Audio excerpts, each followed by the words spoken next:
1. B. O processo especificado pelas palavras pequenas rodas. Uma, dando nascimento a outra ocorre na sexta região a contar de cima e no mais material dos planos do mundo, dentre todos os do cosmos manifestado, o nosso 303 plano terrestre. As 7 rodas são a nossa cadeia planetária. Como rodas se entendem geralmente as várias esferas e centros de força, mas no presente caso se referem ao nosso anel setenário. 4. Ele as constrói à semelhança das rodas mais antigas 367. Colocando-as nos centros imperecíveis. A. Como as constrói Foat. Ele junta a poeira de fogo, forma esferas de fogo, corre através delas e em seu derredor, insuflando-lhes a vida, e em seguida as põe em movimento, umas nesta direção, outras naquela. Elas estão frias, ele as aquece. Estão secas, ele as umedece. Brilham, ele as ventila e refresca. B. Assim procede Foat, de um a outro crepúsculo, durante 7 eternidades 368. A. Os mundos são construídos à semelhança das rodas mais antigas, isto é, das que existiram nos Manvantaras precedentes e entraram em Pralaya, pois a lei que rege o nascimento, o crescimento e a morte de tudo que há no cosmos, desde o Sol até o vagalume que voa sobre a relva, é una. Há um incessante trabalho de perfeição em cada coisa nova que surge, mas a substância, a matéria e as forças são sempre as mesmas. E essa lei opera em cada planeta por meio de várias leis menores. Os centros, Laya, imperecíveis têm grande importância, e é preciso que a sua significação seja bem compreendida, se queremos possuir um conceito claro da cosmogonia arcaica, cujas teorias são hoje apresentadas pelo ocultismo. Neste momento, uma coisa pode afirmar-se: os mundos não são construídos nem sobre os 367 mundos. 368 um período de 31040000000000 anos, segundo os cálculos bramânicos. 304 centros Laya, nem por cima, nem dentro deles, pois o ponto zero é uma condição e não um ponto matemático. B. Tenha-se presente que Foat, a força construtora da eletricidade cósmica, conforme se diz metaforicamente, brotou, como Rudra da cabeça de Brahma, do cérebro do pai e do seio da mãe, e depois se metamorfoseou em macho e fêmea, ou seja, polarizou-se em eletricidade positiva e negativa. Ele tem 7 filhos, que são seus irmãos. Foat vê-se obrigado a nascer mais de uma vez, sempre que 2 de seus filhos irmãos se deixam aproximar demasiado um do outro, quer seja para se abraçarem, quer para se combaterem. Para evitá-lo, ele une e conssocia aqueles cujas naturezas são opostas, e separa-os de temperamentos semelhantes. Como é fácil perceber, isto se refere à eletricidade gerada pela fricção, e à lei de atração entre 2 objetos de polaridade contrária, e de repulsão entre os de polaridade idêntica. Os 7 filhos irmãos, no entanto, representam e personificam as 7 formas de magnetismo cósmico denominadas em ocultismo prático os 7 radicais, e cujos resultados cooperativos e ativos são, entre outras energias, a eletricidade, o magnetismo, o som, a luz, o calor, a coesão etc. A ciência oculta os define como efeitos suprassensíveis em seu aspecto oculto, e como fenômenos objetivos do mundo dos sentidos. Os primeiros requerem faculdades anormais para que possam ser percebidos. Os últimos são cognoscíveis pelos nossos sentidos físicos ordinários. Todos eles são emanações de qualidades espirituais ainda mais suprassensíveis, não personificadas, mas pertencentes a causas reais e conscientes. Tentar uma descrição de tais entidades seria mais do que inútil. 305. Deve o leitor atentar em que, segundo os nossos ensinamentos, que consideram este universo fenomenal como uma grande ilusão, quanto mais próximo um corpo se encontre da substância desconhecida, tanto mais ele se acerca da realidade, por estar mais distanciado deste mundo de Maya. Consequentemente, embora a constituição molecular de tais corpos não possa ser deduzida de suas manifestações neste plano de consciência, possuem eles, do ponto de vista do adepto ocultista, uma estrutura nitidamente objetiva, se não material, no universo relativamente numérico, oposto ao fenomenal externo. Podem os homens de ciência, se lhes aprouver, chamá-los força ou forças geradas pela matéria, ou ainda, modos de movimento da matéria. O ocultismo vê nesses efeitos os elementais forças, e, nas causas diretas que os produzem, obreiros divinos e inteligentes. A conexão íntima dos elementais, guiados pela mão infalível dos regentes. A correlação, poderíamos dizer traço, com os elementos da matéria pura manifesta-se como fenômenos terrestres, tais como a luz, o calor, o magnetismo, etc. É verdade que nunca estaremos de acordo com os substancialistas americanos 369, para quem toda força ou energia,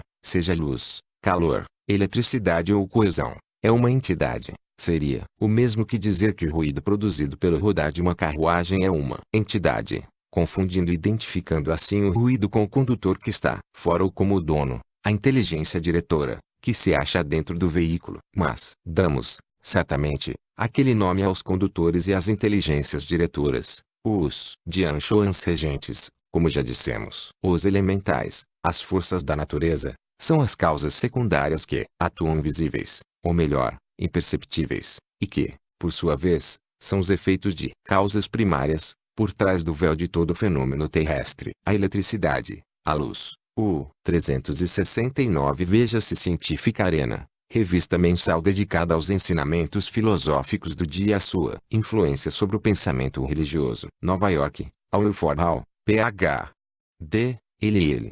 D. Editor, julho, agosto e setembro de 1886. 306. Calor, etc., foram com razão chamados os espectros ou sombras da matéria em movimento, ou seja, dos estados suprassensíveis da matéria, de que só podemos perceber os efeitos. Para ampliar o conceito, voltemos à comparação anterior. A sensação da luz é, como o ruído das rodas em movimento, um efeito puramente fenomenal e sem realidade alguma fora do observador. A causa imediata que provoca a sensação é comparável ao condutor, um estado suprassensível da matéria em movimento, uma força da natureza ou um elemental. Mas, por trás deste, do mesmo modo que do interior da carruagem o seu proprietário dirige o condutor, se encontra a causa mais elevada e numérica, a inteligência, cuja essência irradia aqueles estados da mãe, que geram os incontáveis milhares de milhões de elementais ou espíritos psíquicos da natureza, assim como cada gota de água gera seus infusórios físicos infiníteis e mais 370. É Foucault quem guia a transferência dos princípios de um a outro planeta,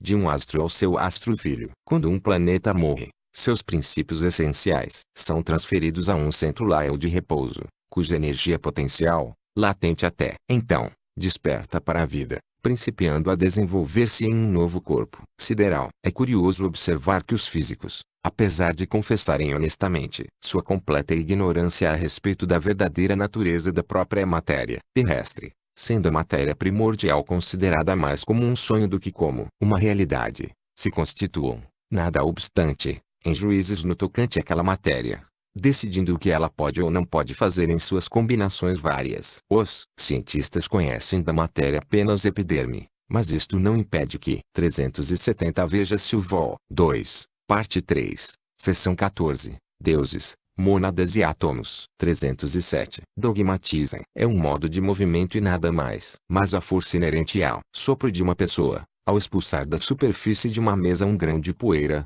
é, também, não há como negar, um modo de movimento, e é igualmente inegável que não significa uma qualidade da matéria ou das moléculas do grão de poeira, senão que emana da entidade viva e pensante que soprou, fosse o impulso, consciente ou inconsciente. Em verdade, atribuir à matéria, este algo a respeito do qual tão pouco se sabe até agora, uma qualidade inerente chamada força, cuja natureza é ainda menos conhecida, vale por criar uma dificuldade muito mais séria que a de aceitar a intervenção de nossos espíritos da natureza em todos os fenômenos naturais. Os ocultistas, que, exprimindo-se corretamente, não diriam que a matéria é indestrutível e eterna, mas tão somente a substância ou essência da matéria, isto é, mu com acento circunflexo lá prakriti, a raiz de tudo, afirmam que todas as chamadas forças da natureza, a eletricidade, o magnetismo, a luz, o calor etc., longe de serem modos de movimento de partículas materiais,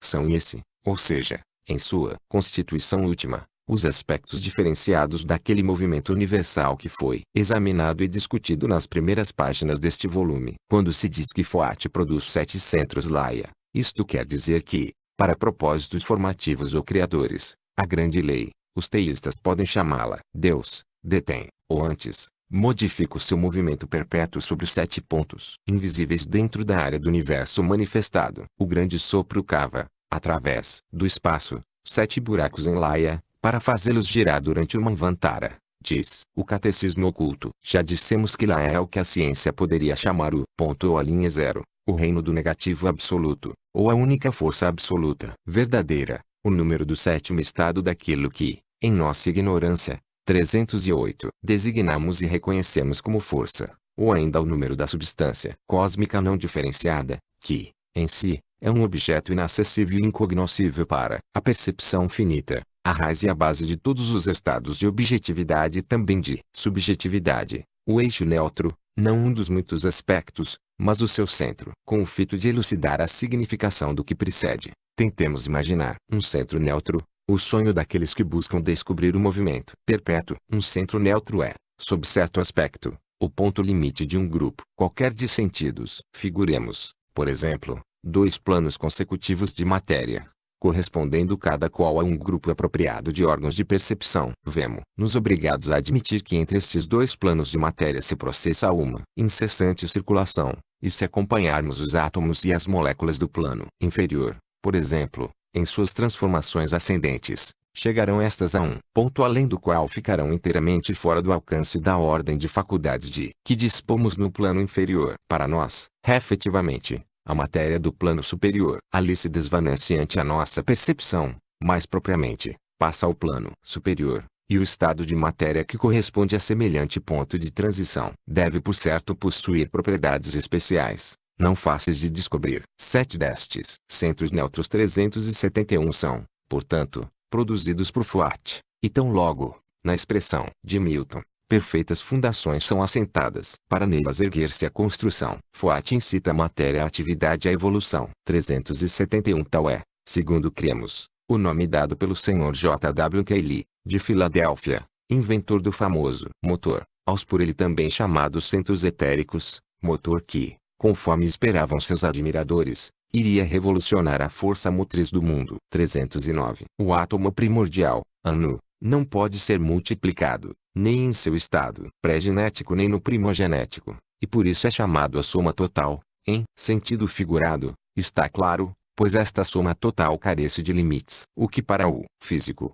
que só conhece o mundo de causas e efeitos visíveis, é o abismo do nada, para o ocultista é o espaço sem limites do plenum divino. Entre muitas outras objeções à doutrina da evolução e involução perpétuas, ou reabsorção, do cosmos, processo que, segundo a doutrina bramânica esotérica, não tem começo nem fim, argumenta-se que tal não pode ser, porquanto, segundo todos os princípios da filosofia científica moderna, esgotar-se é uma necessidade imperiosa para a natureza. Se a tendência da natureza para esgotar-se constitui realmente uma forte objeção à cosmogonia oculta, é o caso de perguntarmos, como explicam os vossos positivistas, livres pensadores e homens de ciência a massa de sistemas siderais em atividade que nos rodeia? Eles tiveram a eternidade para se esgotarem, porque então o cosmos já se não converteu numa imensa massa inerte. Supõe-se que a Lua é um astro morto, esgotado, mas isto não passa de uma hipótese, e não parece que a astronomia conheça muita coisa a respeito de astros mortos. 372. A pergunta não encontra a resposta, mas,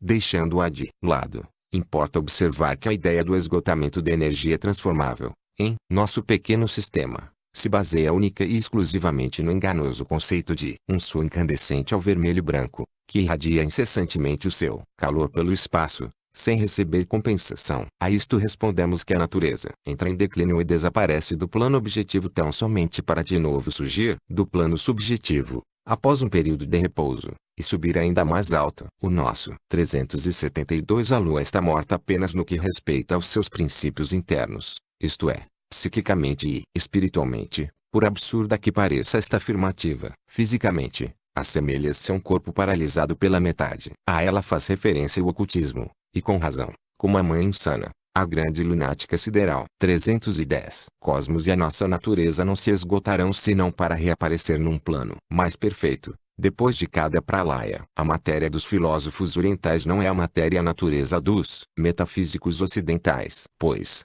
que é a matéria e, sobretudo, que é a nossa filosofia científica, senão aquilo que tão precisa e cortesmente Kant definiu como a ciência dos limites de nosso conhecimento. Qual o resultado das inúmeras tentativas da ciência para enlaçar, unir e definir todos os fenômenos da vida orgânica, por meio de manifestações puramente físicas e químicas, simples especulações em geral, meras bolhas de sabão que se desvanecem uma após outra, antes que os homens de ciência possam descobrir fatos reais. Para evitar tudo isso, alcançando o conhecimento muito maior progresso, bastaria que a ciência e a sua filosofia se abstivessem de aceitar hipóteses baseadas em hipóteses tão limitadas e incompletas a respeito da sua matéria. O caso de Urano e Netuno, cujos satélites, em número de 4 e 1 respectivamente, se acreditava que girassem em suas órbitas de Oriente para Ocidente, enquanto todos os outros satélites giram de Ocidente a Oriente, é um exemplo bem ilustrativo da pouca confiança que devem inspirar todas as especulações a priori,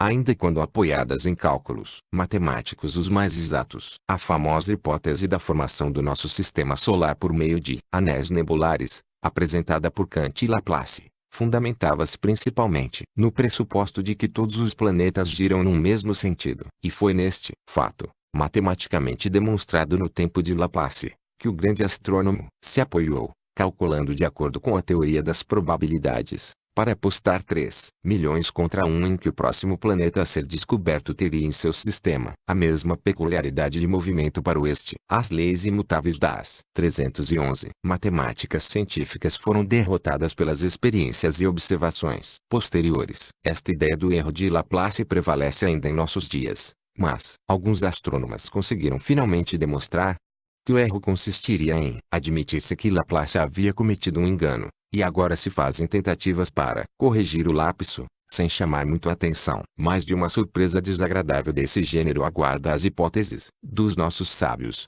mesmo aquelas de caráter puramente científico. E quantas outras desilusões não será lícito esperar nas questões que tangem a natureza oculta e transcendente das coisas. Como quer que seja, o ocultismo ensina que o chamado movimento retrógrado é um fato. Se nenhuma inteligência do plano físico é capaz de contar os grãos de areia que cobrem alguns quilômetros de praia, nem de penetrar a natureza íntima e a essência de coisas assim tão concretas, que são palpáveis e visíveis na mão do naturalista, como pode um materialista limitar as leis que governam as mudanças de estado e de existência dos átomos no caos primordial? Como pode saber algo de seguro a respeito das capacidades e das potências dos átomos e moléculas, antes e depois de entrarem na formação dos mundos? Estas moléculas imutáveis e eternas, muito mais numerosas no espaço que os grãos de areia nas praias do oceano, podem diferir em sua constituição conforme os limites de seus planos de existência, como a substância da alma difere de seu veículo, o corpo. Sabemos que cada átomo tem 7 planos de ser ou de existência,